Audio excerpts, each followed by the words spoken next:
Hi, and welcome back to this Wednesday edition of Focal Point AFR Talk. Brian Fisher is my name. I think maybe I said Thursday earlier in the week. Just having so much fun, I lose track of time.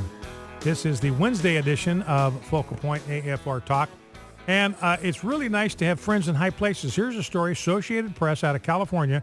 A state board will consider granting the gray wolf endangered species status on Wednesday. Now, members of my team affectionately refer to me as the gray wolf, so it's nice to know that they recognize that I am, in fact, an endangered species. Rachel Maddow gets through with me. I will be extinct, so they are looking out for me. Now, let's play a couple of sound bites. Rachel Maddow on a program, on a website called The Muslims Are Coming. I think this is headed up by a guy named Dean Obeidallah. And Rachel Maddow, you're familiar with her from MSNBC. She's got I think it's the most highly rated program on MSNBC. So nobody watches MSNBC anymore, but fewer nobodies watch Rachel Maddow than the rest of the lineup on MSNBC. So anyway, she's got a program. It's on every night at some point. I got an email from my sister yesterday saying that she'd seen something on Breitbart about Rachel Maddow going after me. It's the first I'd heard of it. I hadn't seen it. I had heard of it. So I poked around and found the soundbite. And she went after me. Rachel Maddow went after me and went after Ann Coulter. She spent more time in this clip going after me than she did going after Ann Coulter. Breitbart contacted Ann Coulter for a response. They did not contact me, which kind of lets me know where I stand in the overall pecking order. But anyway, two sound bites from Rachel Maddow going after me. Here is clip number one. I think Brian Fisher is an art project. Islam wants to completely silence and neutralize Christians everywhere in the world. That's exactly what the homosexual agenda wants to do. Remember how people used to think that about Ann Coulter? And then, because Ann Coulter was this very hard right pundit who would say very outrageous things. Okay, so she used to think that Ann Coulter was a serious pundit. Now she's come to the conclusion that she is just a comedian, and I am not a serious individual. I am simply an art project. And so she picks up clip number two, her assessment of Ann Coulter.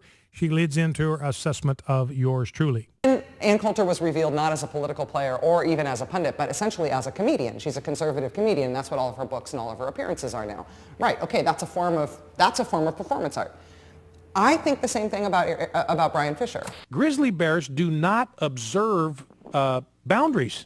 You can't put a no trespassing sign up in front of a grizzly bear and expect him to read it and understand it and obey it. They're going to go where people are because people are food.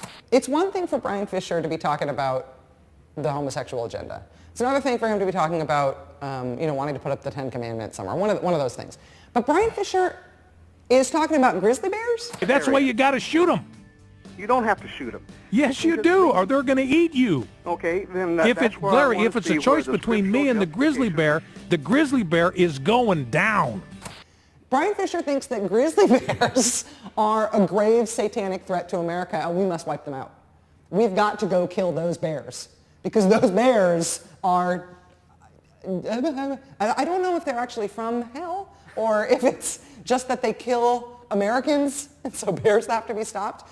But that's comedy. That's not politics, and that's definitely not religion. And so I sort of think that Brian Fisher might be revealed one day as a hilarious, gay drag poet. Well, I am not hilarious. I may be mildly amusing at times. So Rachel Maddow's 0 for 1 on that. I'm not gay. Never had a homosexual impulse in my entire life. So I'm not gay. I don't dress in drag, although I will have to confess to this listening audience, I tried to put on a pair of my wife's socks the other day. They got misplaced in my side of the drawer.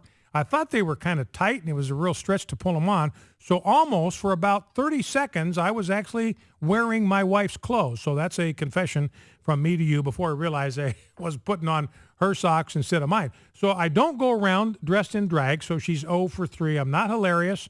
I'm mildly amusing. I'm not gay. I'm as straight as you can get. I don't go around dressed in drag except by accident on rare occasions. And I don't have a poetic bone in my entire body. Other than that, Rachel Maddow has got this thing dead on the money.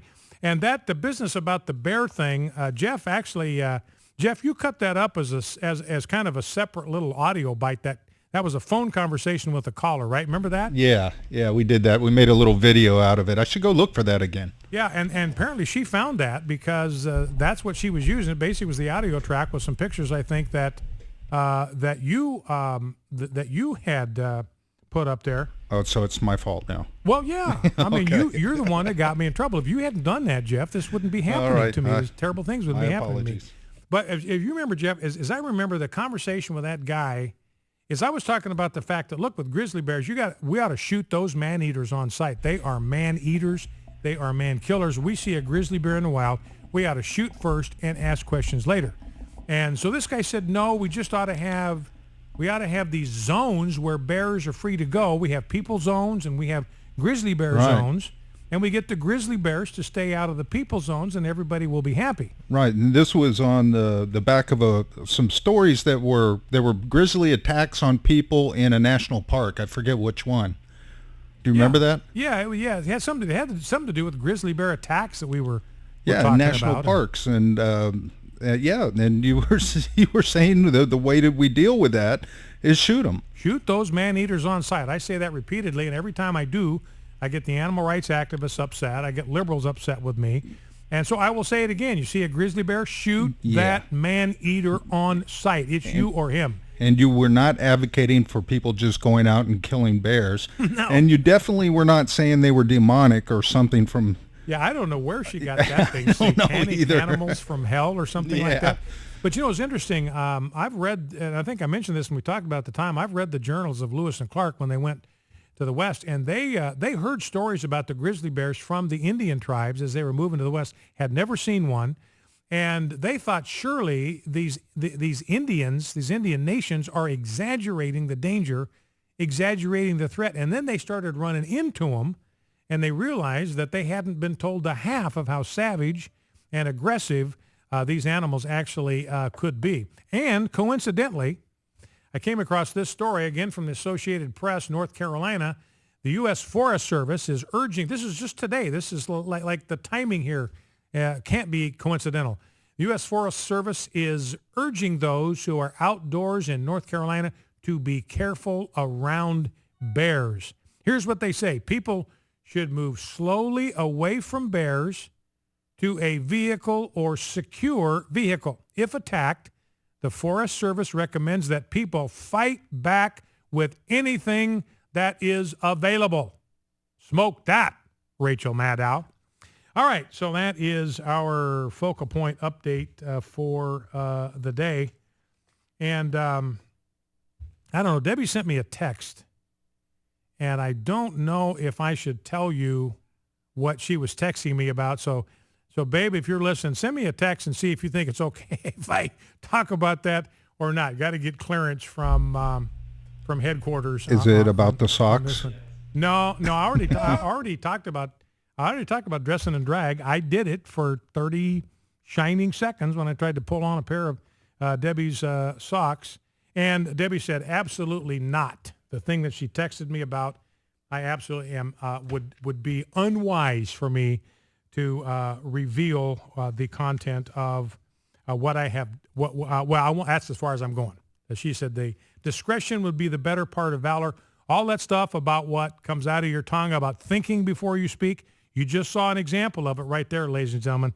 Saved myself a considerable amount of embarrassment. All right.